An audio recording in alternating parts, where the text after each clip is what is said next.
Hello, I am Corne van Pijenbroek and would like you to tell me about my research in the SILIKA project. The scope of my research is rather long. It's a low-power 30 GHz receiver front-end with an integrated antenna for 5G. Now let's dissect this long research scope a bit more.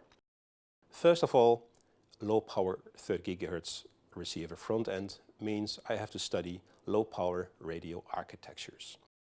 The fact that it's on 30 GHz means that I have to really look into state-of-the-art silicon germanium processes. The integrated antenna has an impact on packaging, on layout, but also on characterization and testability. And finally, 5G has an impact on antenna constraints. So what is this because of massive MIMO? So this massive MIMO, what is it? It is an essential building block of 5G is that we will use base stations with many antennas and radios, even more antennas and radios than users. That's the word massive. For example, let's take an 8x4 array. There's several ways how to build this array. Current technology uses one radio, which is then split over 4 antennas, which is great. Has a lot of advantages, but an important disadvantage is that you have to make a connection between the chip and the antennas. And these connections tend to be lossy. And lossy means lower sensitivity. Another solution would be to use one radio per antenna. This antenna can be either antenna in package or antenna on chip. Now you don't have any connections on the PCB, and you make a local connection without the losses. So this is a preferred solution, and that's what we're going to research. First choice is whether to use antenna in package or antenna on chip.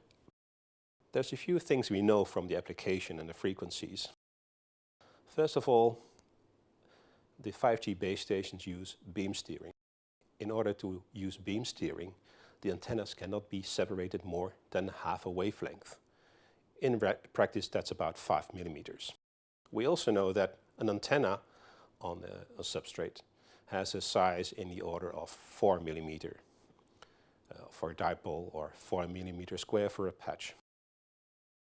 We also know that the die size that we need for the circuits is in the order of 2 by 2 millimeters. This means that the antenna that we need is much larger than the minimum die size. This makes the antenna on chip a very expensive solution because the dies are much larger than they need to be. We therefore go for the antenna in package as a preferred solution. So we have made an experimental design, an example of a differential patch antenna. The differential patch antenna has antenna on top. There's no 30 GHz going through the pins of the IC. Everything stays inside as far as RF is concerned. On the side you will see the connections, the pins for power and control. The die size, the die is in the middle of a metal pad for the ground, and on top of the die we build vias, a transmission line, another set of vias, through a ground plane, and then finally the patch antenna. So a more accurate 3D representation, it will look like this. So it's relatively thin, and you can see how the die is connected under the structure. This gives good performance. So far in simulations about 5.6 dBi and 20% bandwidth, which is not bad at all. There's a few more things that we can learn or that we can benefit from this structure. And that is that we do not need to have a 50 ohm connection.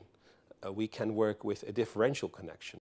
And by doing that, we create a few new degrees of freedom in our design.